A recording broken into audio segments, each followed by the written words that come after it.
This Liberty Sports Update is brought to you by Beacon Credit Union. Guys, thanks for coming. Looking, it's game week. You know, everybody around this place, our team and our coaches are, everybody's ready except for maybe me. I'm ready in every aspect except for just I'm not quite ready to run yet, and getting around is a challenge. So that's a bit frustrating to me.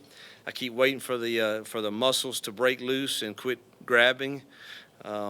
I talked to the doc this morning. He said most people have 4 weeks of rehab after this surgery, and you're on week 1. So, but I think I'm doing really well. Therapy's going good, and just anxious about seeing our team compete. And obviously, wish things were a little different for me, but I think that our staff and our kids have been remarkable, and how they've handled it. Our IT people have been incredible to allow me to coach practice remotely in live situations, which I didn't even know that was possible. So I'm thankful to them. So Syracuse is, obviously it's a huge opportunity. It's a great experience for our kids to get to play an ACC opponent that is, coming into our home, which will be exciting for Lynchburg, and I know that the place will have a buzz about it, and that excites me. It excites our kids. They're looking forward to it. Defensively, Syracuse is 8 returning starters. They're experienced. There's only 3 kids on that side of the ball that are below a junior in grade, so a lot of experience there, and their D-line is something to be concerned about. 94 to me is going to be an early draft pick, and he is Alton Robinson is he had 10 sacks last year. So did Kendall Coleman the other end. So 55 and 94 are problems that you have to have a plan for going into this game. Inside, they're big, strong, and experienced there also. Linebackers the only place that they may have a little inexperience at, sort of like we are. They're replacing some guys there, and they're returning Andrew Armstrong, and then the others are kind of being replaced. But in the secondary, Christopher Frederick, number 3, and Andre Cisco, 2 incredible defensive backs. One was freshman All-American, and the other has played a lot of snaps. I think he started as a freshman and has continued to play. So defensively, based out of a 4-man front, but like all defenses can get in other looks. They do what they do, and they do it extremely well.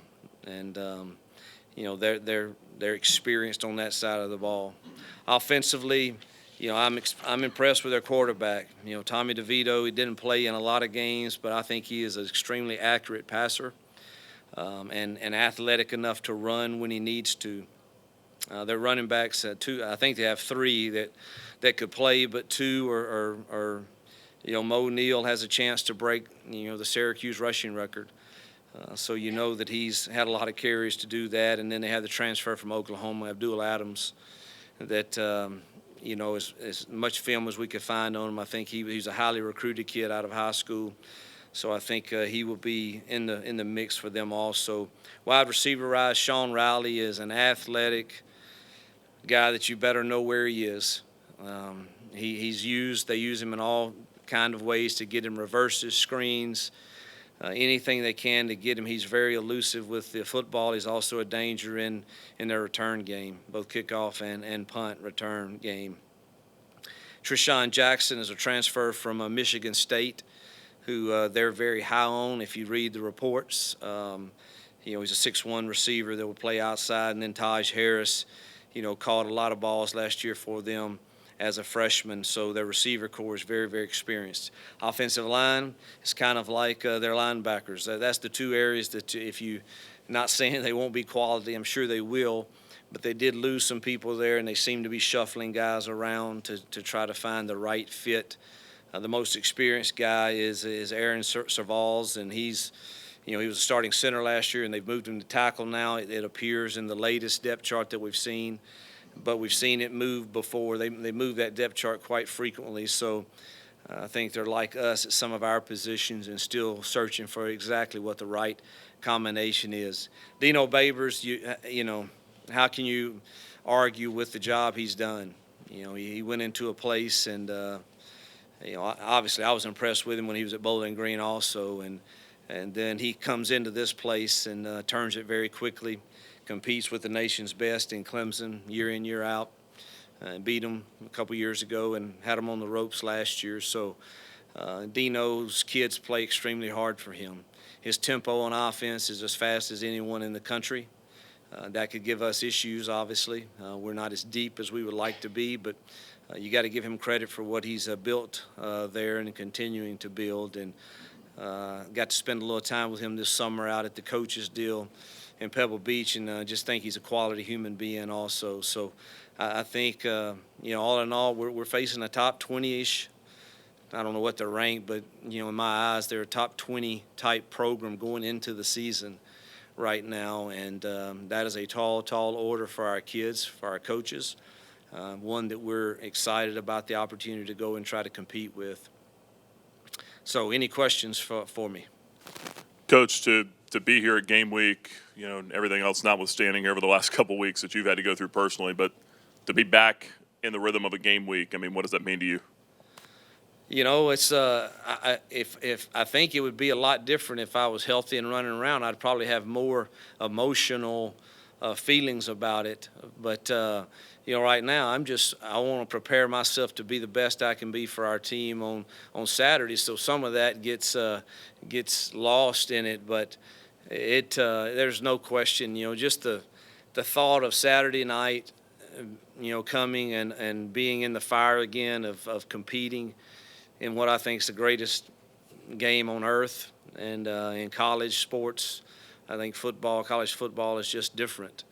And, you know, I love being in that arena, and I love the opportunity to compete and obviously to have that taken from me for a brief period of time, and now to have this blessed opportunity to do it again. I'm sure it will be quite emotional, and but you know, it'll be about these kids really, and it's not about our coaches anymore. It's about we've prepared them, and now it's time for them to go and play. But no question, it'll be emotional for me and my family, and we're thrilled about it. You put in the appeal for immediate eligibility for Malik Willis earlier this month. Has the NCAA replied back to the appeal? Not as of today. I think we expect it by Wednesday. Wise, Noah Frith was a guy who really shined in the spring, had a boot on at practice. What's his status for Saturday? Yeah, unfortunately, we're going into this game a bit shorthanded at some places with Noah and Caleb Coleman being questionable going into this game. Noah will not play in it, so he's got a fracture in his foot. Caleb is questionable, as is C.J. Yarbrough, who has had a remarkable camp. He's in concussion protocol, and we will see what happens with that. But he's C.J., our freshman, and DeMario have had remarkable camps, and really excited about the future for those guys. Coach, how do you feel like your situation has maybe impacted the team, if at all? Yeah, I sure hope that it hasn't. I can listen to the voices in my head sometimes saying, you know, you're not preparing them as best as you could. But then when I come to practice and I see the energy that they're displaying on the field, and I see on tape every play of, you know, I can see more actually where I'm sitting sometimes when I'm not at practice.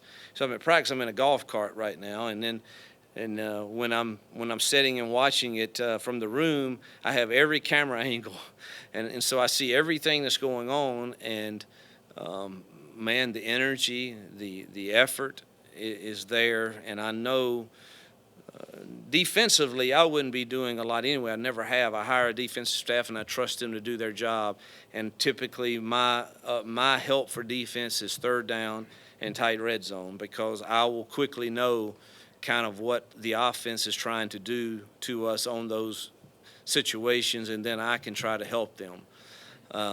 So that side is they're not missing a lot, other than maybe, you know, I had a few things I was going to do with us as team building that I didn't get to do. that we'll try to find time to still do.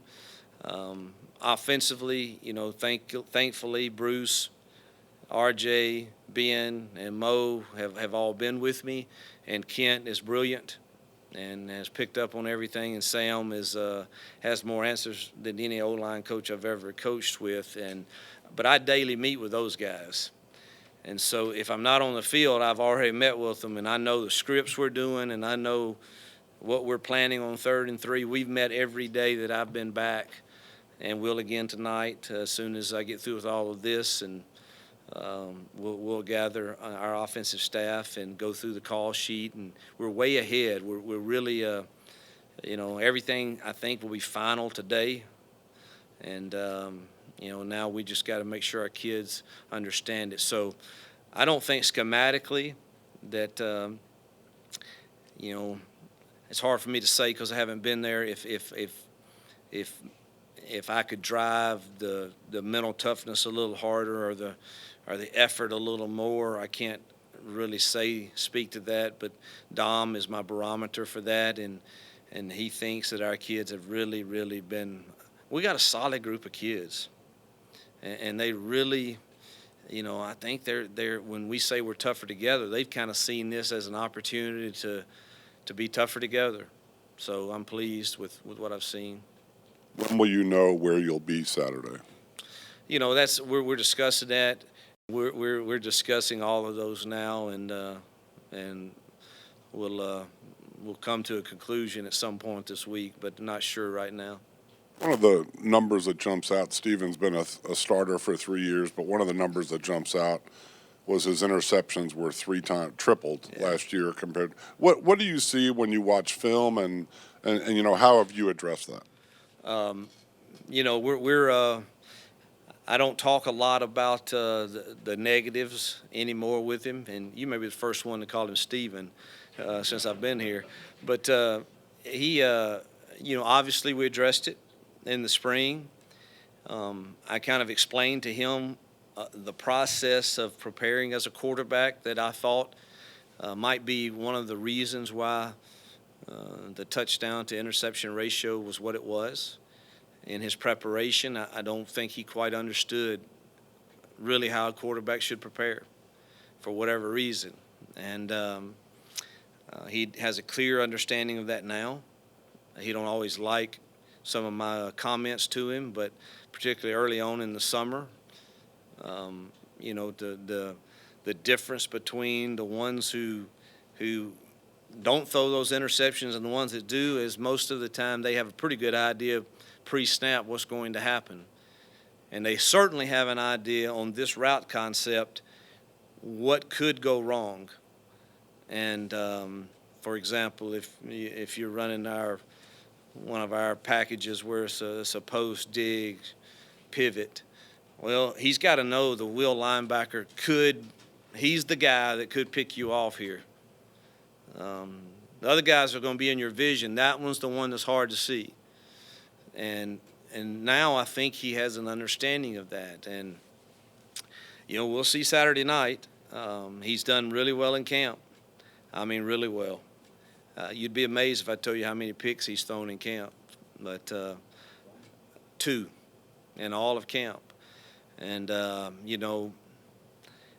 have we addressed it enough to know? Not yet. I'll know starting Saturday. But he's certainly been coached on the number one rule of our offense is take care of the football. And punting is okay.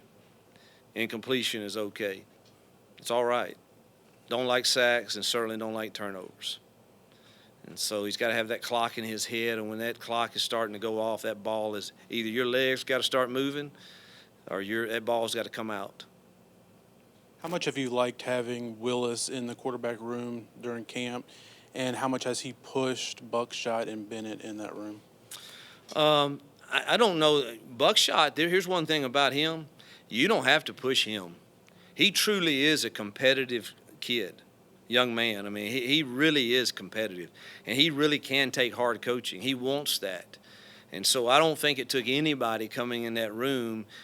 He was going to compete every day like his job depended on it. That's the way he's made and wired, and I love that about him. So I don't think Malik coming in that room changed Buckshot's approach to how he was going to practice. He truthfully enjoys practice and is hard on himself. So I don't think someone else coming into that room really changed his approach at all.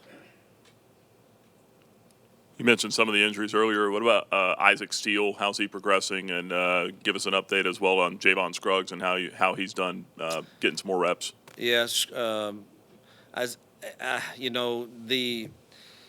we're questionable at a couple of people right now on defense, and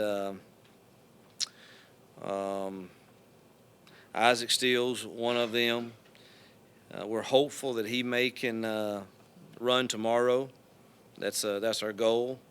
But he's struggled with a hamstring, and so we're so has Hunter Getz. So at safety position we're a little thin. So Scruggs is coming on.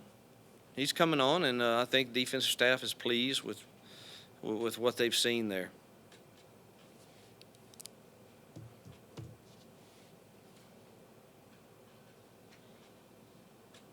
Freshman cornerbacks, Skeechaw Clark, Tavion Land, do you expect both of them to play in some capacity Saturday? Yes.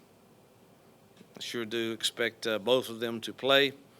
If nothing else, for sure, special teams, but I expect we'll see them in the rotation at corner also. Obviously, it's a big deal for you, your first game here, but what would you say about what kind of opportunity that to kind of get off to a flying start with this program? Yeah, I try to I really, what I preach to our team and our coaches, great opportunity. Enjoy it.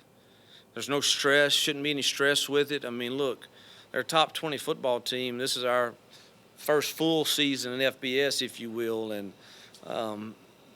so on paper, certain things in football are, on paper they have a better roster than we do, but that doesn't always mean that better roster wins. I've seen it happen. I've been on the other side where we've beaten teams with better rosters. So, what an opportunity it is to start. And I think what I've told our kids is the right approach is, look, we're going to compete every play for 60 minutes and see what the scoreboard says. And if we do that and are fundamentally sound, not a lot of penalties or turnovers or, I think we have a shot, if we stay healthy, to be a very competitive football team in year one with our entire schedule. I believe that. We need to stay healthy, and we need to get a few kids back to add some depth to us, but I just think our kids are going to compete like crazy. I don't get caught up in what if it's win and loss come Saturday night. I just refuse to go there. It's really, to me, about how our kids compete, and we build upon that. If it's a win, great. If it's a loss, then we learn from the things we didn't do well, but surely hope that there's a lot of things we did really well, and we build upon them. Kind of looks like a little bit of a mixed bag, I guess, on Tommy DeVito. Obviously, he comes in highly touted, but he had a couple really good games against Florida State and UNC last year, maybe struggled a little bit against Western Michigan and Notre Dame. But overall, what do you make of him and them switching over to more of a pocket-style passer instead of Dungy, who could move a lot? Yeah, I'm curious to see if that's accurate. Are they really switching up some? Dino's been very successful with what he's done. And I think there's signs in the games that he played that he is an accurate runner. Now, are they like us in the fact that you really don't want to get your quarterback hit a lot because, we don't want Buckshot running the ball a whole lot for sure. But, are they like that now? We'll see. But I thought he was a very accurate passer. Notre Dame got after him good, but, in the other games I thought he was really, really accurate, maybe more accurate than the starter last year as a passer. An accurate passer with his frame and is something that you worry about. You mentioned two of the wide receivers, or three wide receivers being questionable with Noah, Caleb, and CJ, all tall receivers. What's the depth look like behind AGG and Kevin there in terms of size where you can put an outside receiver? Yeah, we'll have to move some people around for sure. I think Caleb will be able to go. I do. But, I can't say that today, but I think he will be able to go. Shaw's had a great camp, as has the inside guys with DeMario, Shadro, and Stubbs and DK. So one of those is going to have to move outside and get reps for sure. Probably be DK. But one of them's got to move out, and then we'll have those other three playing in the slot. Thankfully, we got a little depth there. But hopefully Caleb can go also. But we will miss Noah, no question. He had a great fall camp. You mentioned how much you dislike turnovers. I think they led all Power 5 schools last year in forcing turnovers. Is it something about the way they play defense, or is it just talent? Well, obviously they're really well coached at going after the football. I mean, our running backs are going to have to be, and receivers too. Their first guy's there, and he's wrapping, and if you're not going down, the second one's coming to try to take the ball. So it's coached. There's no question it is. And then defensively, they mix it up pretty good between some Tampa 2 and some 2, and then a lot of 1 high and 1 and 3 weak, and so if you're not on your game, you could end up throwing them one pretty quick too. Hey, Coach, from the last time many of us saw you, how much have you improved since Friday? And if you're not able to be on the field on Saturday, how much does that affect your team? How much does it hurt your team? I have no idea because I've never had to do it before. It'll certainly be different if I can't see them eye to eye, and particularly when adversity comes and I want to have a word with them about it and talk to them about not blinking and play the next play. But our coaches will do that, I'm sure, if I'm not able to do it. So I really don't know. I've never, even as a coordinator, I really haven't been anywhere but on the field. So certainly it'll be different if that's what we have to do, but I know we'll make the best of it. I don't think it's a big difference. I'm stronger. In my therapy, I'm doing a lot of things that I probably couldn't do Friday. But when I say there is a big difference. But still, the hardest thing is just walking without the muscles being tight in your lower back. So I'm trying to stay off. I'm trying to do my therapy and stay off my feet as much as I can is what they think I should do. Just walk a little a day, and we'll see where we are toward the end of this week. Hey, Coach, I got 2 questions to ask you. Since you are in the territory with the Virginia Techs and the Virginia, how you look at recruiting, against them? How are you planning on, to go against them on recruiting basis? Yeah, we're going to recruit the kids. We're going to recruit whether Virginia or Virginia Tech are not recruiting them or recruiting them. But if they happen to be, and we are, we will make sure that we cover them up as well as they do, and we show them the difference maybe in coming to Liberty as opposed to those places. I'm a realist. Power 5 schools have an advantage over non-Power 5 schools. But I've seen where things at the end, kids see that, man, this may be a better fit. So you just have to stay on it. I don't expect us to just overwhelm Virginia and Virginia Tech in recruiting any given year. But it doesn't take but a few that are really difference makers for us at this level. And so, once we decide this kid fits with us and he's one that we want, we'll go after him hard. If they make a decision to go with one of the Power 5 schools, we'll have a good feel because we keep up with exactly kind of where those schools are in their numbers, and we'll make a decision at that point. Do we stay on them thinking something could happen in the end where they could see we might be a better option, or we'll pull off also on some that we think he's pretty solid with them. So we're not afraid to get in the battles with those, but we're realistic at the same time. Will you start a relationship with the coaches in this area? I think we already have. I think Oh. we've done well in the 757 and 804 area codes, and then we got a lot of commitments already from those areas. And so, I've had several coaches reach out to me after my surgery, and so I know that kind of tells me we're building the relationships with them. You had a special visitor at the hospital in Virginia coach Tony Bennett. I did. Was that the first time you ever met him? That was the first time I've ever met him. I've thought a lot of him, just by the way he approaches life. He's a man of faith.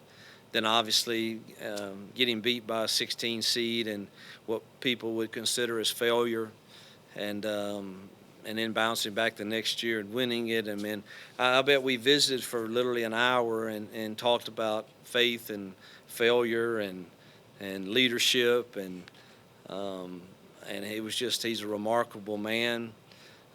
Thankful that he stopped by. I don't know who all had a hand in that, if anybody, but it was a great visit, and we're going to get together, us and our wives. We're going to get together and have a dinner as soon as I get a break and he gets a break. But really appreciate that and think a lot of him.